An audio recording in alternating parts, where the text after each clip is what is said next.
Hey guys, it's Andrew Esquivel here, back with some information for you. So today we're going to be talking about swim bladder disease and its effect on guppies. In this case, my little buddy Odin here. He's my green cobra. So my little buddy here has been swimming vertically instead of horizontally like a fish should be swimming. So oftentimes this is caused by swim bladder disease, which swim bladder disease can be caused by a number of things. Anything from constipation to an infection, and it's very hard to pinpoint what the exact issue is. So fixing it can be a bit of a task. But there are things you can do to help him out and try and alleviate some of the symptoms to try and get him back on track to being healthy and swimming around again. So let's talk about what you need to do here. First off, have a hospital tank. You don't have to have a big hospital tank, just a small one. This is a small 1-gallon tank where I have some snails doing their thing, and they don't bother him. So he's in the hospital tank. Make sure it's very clean, pristine water. In my case, since guppies are live bearers, he needs hard water, meaning I have a water softener because I have well water. I don't have any chlorine or anything in the water because of that, but because I have a water softener, the hardness is around 70 parts per million, far too low for a live-bearing fish. So I use Seachem Replenish to bring the hardness back up to around 250 parts per million, where a live-bearing fish should have it. Second off, he needs to relax. When he's swimming around vertically, it's very stressful for him. He's got to work much harder to swim than he normally would. So he needs to calm down, chill out, and just kind of take it slow. So what we do is we add stress coat. I use APIs, and basically it removes chlorine and other stuff. But more importantly, it has aloe vera inside of it. And it also replaces the slime coat. And what it does, and this is going to sound kind of funny, but it more or less gets the fish high, just a little bit, to calm him down, make sure he's not freaking out.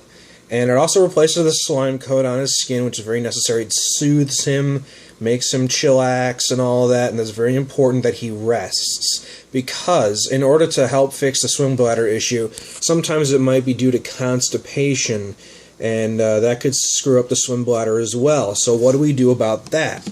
Well, first, what I would like to do, and he is a freshwater fish, but don't be freaked out by this, aquarium salt. This does not turn the water brackish or marine. Aquarium salt, when added to a freshwater tank, helps with a few things. It promotes gill function, but also helps act as a slight laxative if it has... correct me if I'm wrong, but there's a certain type that contains, and I'm not even going to say what it contains because I might be wrong, but aquarium salt also helps calm them down, and it'll help them poop if it's a blockage in their intestinal tract. So it's important to add some of that. And the next thing is you don't want to feed him at least for a few days. It helps clear everything out, get any blockages out, and it might seem cruel, but if you keep feeding a constipated fish food, it's going to continue to screw up his bladder. Now, what you can do is like what I've done: have frozen peas. Frozen peas, if he chooses to eat it, which hopefully he will, acts as a laxative. It will help him poop, and it'll clear out the blockages and all that. So there's certain foods you can get, basically anything very, very fibrous, to help clear out whatever might be in his stomach. It's very important. I know the 2 to 3 day of no normal food can be very stressful. That's partly why we're trying to make sure he relaxes. And he's been doing a lot better. I know he's at the bottom, but he's chilling. That's part of the aloe vera, and he's just relaxing. His gills are not as flaring as before, like he was when he was stressed out trying to swim around. He's just taking it slow, which is good. He is an older fish. I've had him for a long time now, so he is getting near the end of his life, but that doesn't mean we can't help him out and make him feel comfy. So There's some other things you can try, like Melifix, if you suspect it's a bacterial infection. If you use Melifix, it's going to kill any invertebrates in the tank. So in a hospital tank like this, you would remove the snails and just take it slow with the fish. And to remove Melifix, since it is a medicine, you would use carbon filters in your water filter to trap all the chemicals that are in Melifix.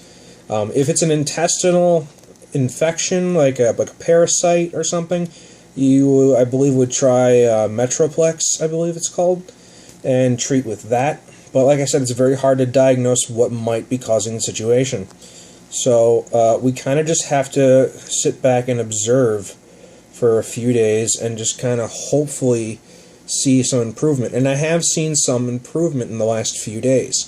He's gone from swimming straight vertical, and he's starting to balance out horizontally. Now he is kind of like, just flapping his fins around, and by looking at him you would think, oh no, a guppy should be swimming around and all that. Well, he does. He's just kind of taking it slow. The aloe vera, like I said, what I've noticed is it does get fish high from what I see. It's also used very commonly when transporting fish to reduce stress. So keep that in mind, that the fish's behavior will change slightly. There he goes, just kind of swimming around, doing as he does. See, he's not swimming vertically like he was before, but he's not perfect yet. So I'm going to continue to keep an eye on him, make sure that water stays pristine. You don't want any infections to get worse because of bad water or something like that. In my filter right now, I have an